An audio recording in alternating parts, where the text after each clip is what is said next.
आज है 11 सितंबर दिन बुधवार। खबरों को बढ़ने से पहले एक नजर सुर्खियों पर। सीएम नीतीश की कैबिनेट में 46 महत्वपूर्ण एजेंडों पर लगी मुहर। प्रदेश के गांव के सभी वार्ड में लगेगा सोलर स्ट्रीट लाइट। 14 सितंबर से पहले अपडेट करवा ले अपना आधार कार्ड। बिहार का इकलौता वन्य प्राणी इको पार्क बनकर हुआ तैयार। बिहार में भूमि सर्वेक्षण पर लगेगी रोक, भू व राजस्व मंत्री ने किया स्पष्ट।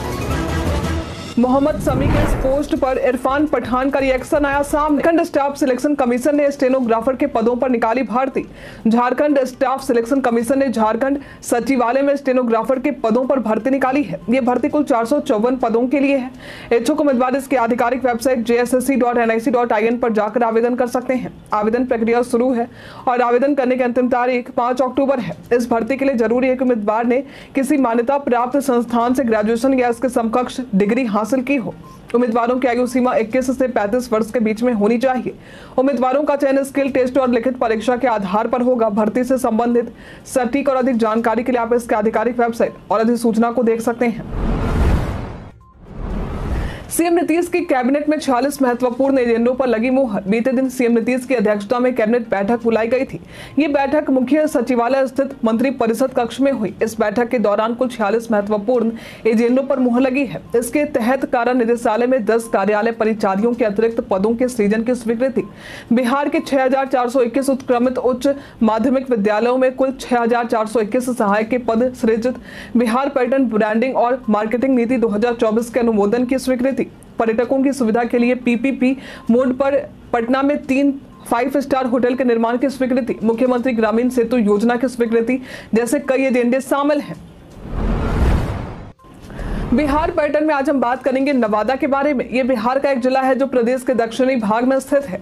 इस जिले में कई धार्मिक और प्राकृतिक स्थल हैं जहां आप घूमने जा सकते हैं। इनमें ककोलत जलप्रपात, सूर्य मंदिर, हंडिया, सेको देवरा आश्रम, सीतामढ़ी जो नवादा में मां सीता के आत्मसात की घटना से भी जुड़ा है, 52 कोठी, 53 द्वार, बुधौली मठ, इंद्रासल गुफा जहां पौराणिक कथाओं के मुताबिक गौतम बुद्ध भी आए थे। यदि आप कभी नवादा जाते हैं तो इन पर्यटन स्थलों पर घूमने का आनंद ले सकते हैं। प्रदेश के गांव के सभी वार्ड में लगेगा सोलर स्ट्रीट लाइट। प्रदेश के हर गांव के सभी वार्ड में मुख्यमंत्री सोलर स्ट्रीट लाइट लगाए जाएंगे। पंचायती राज मंत्री केदार प्रसाद गुप्ता ने इस महीने प्रदेश में 5,30,000 सोलर लाइट लगाने का निर्देश दिया है। सोलर स्ट्रीट लाइट लगाने के साथ ही इसकी रिमोट मॉनिटरिंग करने की भी तैयारी है। इसके लिए central monitoring system Patna, Muzaffarpur, गया और नालंदा में लगाया गया है। इसकी मदद से यदि किसी भी वार्ड में स्ट्रीट लाइट खराब होता है तो 72 घंटे के अंदर इसकी मरम्मत की जाएगी। पंचायती राज मंत्री ने इस संबंध में बताया कि प्रदेश भर में 1,09,000 वार्डों में 11,75,000 सोलर स्ट्रीट लाइट लगाई जानी है। 14 सितंबर से पहले अपडेट करवा ले अपना आधार कार्ड। आखिरी तारीख के बाद लगेंगे शुल्क।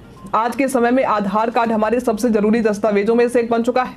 किसी भी तरह के सरकारी काम हो या गैर सरकारी काम, अपनी पहचान बतानी हो, वहां आधार कार्ड की जरूरत पड़ती ही है। इसलिए जरूरी है कि आपका आधार कार्ड अपडेट रहे। कई लोगों के आधार कार्ड में नाम, एड्रेस, डेट ऑफ बर्थ या फोटो आदि जैसे कई गलतियां हैं, जिसे सुधरवाना जरूरी है, वरना आपको परेशानी हो सकती है।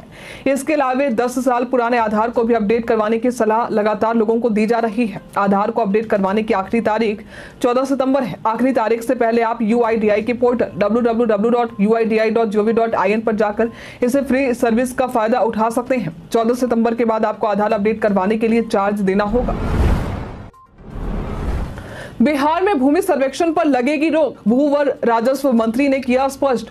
बिहार में भूमि सर्वेक्षण पर रोक लगाए जाने की बात जोरों शोरों से फैल रही है। अब इन्हीं खबरों के बीच बिहार भाजपा अध्यक्ष और भूमि व राजस्व मंत्री दिलीप जायसवाल का बड़ा बयान सामने आया है। उन्होंने कहा है कि राज्य में भूमि संबंधी विवादों के निपटाने के लिए जमीन सर्वे का काम हो रहा है। इससे लेकर किसी तरह की कोई भी परेशानी आती है तो उसे दूर किया जाएगा। उन्होंने स्पष्ट किया कि राज्य में भूमि सर्वेक्षण पर रोक को लेकर जो बातें की जा रही हैं, ये खास लोगों द्वारा प्रायोजित है। बिहार का इकलौता वन्य प्राणी इको पार्क बनकर हुआ तैयार। बिहार का इकलौता वन्य प्राणी इको पार्क कैमूर के मां मुंडेश्वरी धाम के परिसर में बनकर तैयार हो चुका है। ये पार्क पूरे 14 एकड़ में फैला हुआ है। इसमें 7 एकड़ समतल भूभाग है, वहीं 7 एकड़ पहाड़ी इलाका है।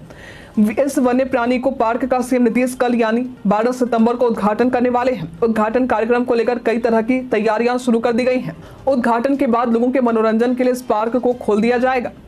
पार्क में कई वन्य जीवों को भी प्रदर्शित किया गया है। इसमें 80 फुट ऊंचे लोहे के सीढ़ीनुमा मीनार का निर्माण भी किया गया है। इस मीनार से पार्क के पूरे क्षेत्रफल को देखना आसान होगा। इस पार्क को लेकर डीएफओ ने बताया है कि कई इको पार्क बिहार में मौजूद है, लेकिन वन्य प्राणी इको पार्क बिहार का इकलौता है। इसमें जानवरों के कई स्टैचू बनाए गए हैं, जिससे बच्चे पर्यावरण के साथ ही वन्य प्राणियों के बारे में भी जान सकेंगे। बिहार के जिलों में दौड़ेंगी बुलेट ट्रेन। भारतीय रेलवे हमारी यात्रा के लिए सबसे सस्ता और सुविधाजनक माध्यम है। ट्रेन हमारे देश की लाइफलाइन मानी जाती है, लेकिन अक्सर त्योहारी सीजन में बिहार आने वाली ट्रेनों में काफी भीड़ देखने को मिलती है। अब इसी बीच प्रदेश के लोग ट्रेन से सुविधाजनक सफर पूरी कर सके, इसके लिए बिहार में बुलेट ट्रेन चलाई जाएगी। दरअसल ये बुलेट ट्रेन वाराणसी से हावड़ा तक जाएगी। इस क्रम में ये ट्रेन बिहार के 5 जिलों से होते हुए गुजरेगी। Varanasi Howrah bullet train corridor के लिए national high speed rail corporation limited ने रूट जारी कर दिया है, जिसके तहत पहले फेज में बिहार के बक्सर, पटना और गया से स्टेशन बनाए जाएंगे। वहीं दूसरे फेज में आरा और जहानाबाद में स्टेशन बनाए जाएंगे। आपको बता दें कि बक्सर से हावड़ा की दूरी 630 किलोमीटर है। इस सफर को तय करने में लगभग 11 से 12 घंटे तक का समय लग जाता है, लेकिन बुलेट ट्रेन से ये दूरी महज 2 घंटे में ही पूरी की जा सकेगी। बिहार में 15 डीएसपी को मिला प्रमोशन। बिहार में कई बड़े सरकारी अधिकारियों को प्रमोशन दिया जा रहा है। अब इसी कड़ी में एक बार फिर से 14 पुलिस उपाधीक्षकों को यानी डीएसपी को वरीय पुलिस उपाधीक्षक में प्रोन्नति मिली है। मालूम हो कि अभी इस प्रमोशन को लेकर 9 सितंबर को गृह विभाग की तरफ से अधिसूचना जारी की गई है। आपको बता दें कि इससे पहले भी बड़ी संख्या में पुलिस उपाधीक्षकों को वरीय पुलिस उपाधीक्षक में प्रमोशन दिया गया था। परिवाद दायर या परिवाद की स्थिति जानने के लिए इस नंबर पर करें कॉल। सीएम नीतीश कुमार ने जनता की शिकायतों के निवारण के लिए बिहार लोक शिकायत निवारण अधिकार अधिनियम लागू किया है। आपको बता दें कि इस अभियान के तहत कुल परिवाद 16,30,400, वहीं निष्पादित परिवाद 15,93,876 है। आप भी परिवाद दायर करने के लिए और परिवाद की स्थिति जानने के लिए कॉल कर सकते हैं। इसके लिए टोल फ्री नंबर 1800-345-6284 है। इसकी आधिकारिक वेबसाइट lokshikayat.bihar.gov.in है। सिमुलतला आवासीय प्रारंभिक परीक्षा का जारी हुआ डमी एडमिट कार्ड। सिमुलतला आवासीय विद्यालय जमुई में कक्षा 6 सत्र 2025-26 के नामांकन के लिए प्रारंभिक प्रवेश परीक्षा 2025 के लिए बिहार विद्यालय परीक्षा समिति ने डमी एडमिट कार्ड जारी कर दिया है। जिन छात्रों ने इस परीक्षा के लिए ऑनलाइन फॉर्म भरे थे वे डमी एडमिट कार्ड डाउनलोड कर सकते हैं। इसे डाउनलोड करने के लिए secondary.biharboardonline.com पर जाना होगा। इस दौरान आपको एडमिट कार्ड में किसी तरह की त्रुटि होती है तो उसमें सुधार करवा सकते हैं। त्रुटि में सुधार करवाने की अंतिम तारीख 13 सितंबर है। इस आखिरी तारीख से पहले छात्रों को त्रुटि सुधार की सलाह दी जाती है। अब कामगारों को बेटी के जन्म पर मिलेंगे 50,000 रुपए। बिहार में भवन निर्माण से जुड़े कामगारों को बड़ी खुशखबरी मिली है। दरअसल बेटियों के जन्म होने पर 50,000 रुपए उनके नाम पर जमा करवा दिए जाएंगे। निबंधित कामगारों को अभी तक बेटियों की शादी के समय ही सहायता राशि के तौर पर 50,000 रुपए दिए जाते थे, लेकिन अब ये राशि उनकी शादी के बदले जन्म के समय ही जमा करवाने का निर्णय लिया गया है, ताकि बेटी के वयस्क होने पर और बढ़ सके। जब बेटी 18 साल की होगी तब इस जमा राशि की रकम बढ़कर 3 से 4 गुना हो जाएगी। श्रम संसाधन विभाग के अनुसार भवन निर्माण सन्निर्माण कर्मकार कल्याण बोर्ड के सुझाव पर निबंधित कामगारों के हित में ये फैसला लिया गया है। पटना हाई कोर्ट के वरीय अधिवक्ता एसडी संजय की एडिशनल जनरल के लिए हुई नियुक्ति। सुप्रीम कोर्ट में केंद्र सरकार के एडिशनल सॉलिसिटर जनरल की नियुक्ति हुई है। इस नियुक्ति के तहत पटना हाई कोर्ट के वरीय अधिवक्ता एसडी संजय समेत 5 अन्य अधिवक्ताओं की नियुक्ति हुई है। ये सभी इस पद पर कार्यभार ग्रहण करने की तिथि से 3 वर्षों के लिए रहेंगे। इनकी नियुक्ति प्रधानमंत्री की अध्यक्षता वाली कमेटी की तरफ से की गई है, जिसमें गृह मंत्री भी शामिल थे। आपको बता दें कि एसडी संजय ने दिल्ली विश्वविद्यालय से एलएलबी की डिग्री ली है। पटना हाईकोर्ट से इन्होंने वकालत का पेशा शुरू किया था। तकनीकी सेवा आयोग एवं कर्मचारी चयन आयोग के लिए 18 अधिकारियों की हुई तैनाती। तकनीकी सेवा आयोग एवं कर्मचारी चयन आयोग द्वारा ली जाने वाली परीक्षा के सफल संचालन के लिए बिहार प्रशासनिक सेवा के 18 अधिकारियों को प्रतिनियुक्त किया गया है। सामान्य प्रशासन विभाग ने इस प्रतिनियुक्तियों को लेकर आदेश जारी कर दिया है। तकनीकी सेवा आयोग में इनमें से 14 अधिकारियों की प्रतिनियुक्ति की गई है। वहीं कर्मचारी चयन आयोग में 4 अधिकारियों की प्रतिनियुक्ति हुई है। ये सभी अनुदेशक के विभिन्न पदों पर चयन को लेकर दस्तावेजों का सत्यापन करेंगे। इंस्टा और फेसबुक स्टोरी की तरह व्हाट्सएप स्टेटस को भी कर सकेंगे लाइक। व्हाट्सएप ने अपने स्टेटस फीचर में एक नया अपडेट जोड़ा है, जिससे अब यूजर्स स्टेटस को लाइक कर सकते हैं। पहले स्टेटस देखने का या रिप्लाई करने के अलावा अब एक दिल के आकार का आइकन स्टेटस के नीचे रिप्लाई बटन के बगल में दिखाई देगा। इस आइकन पर क्लिक करने से स्टेटस को लाइक किया जा सकता है और लाइक करते ही दिल का रंग हरा हो जाए। जिस यूजर का स्टेटस लाइक होगा उसे ग्रीन दिल का इमोजी दिखाई देगा। व्हाट्सएप का ये नया फीचर लोगों के एक्सपीरियंस को और भी मजेदार बना सकता है।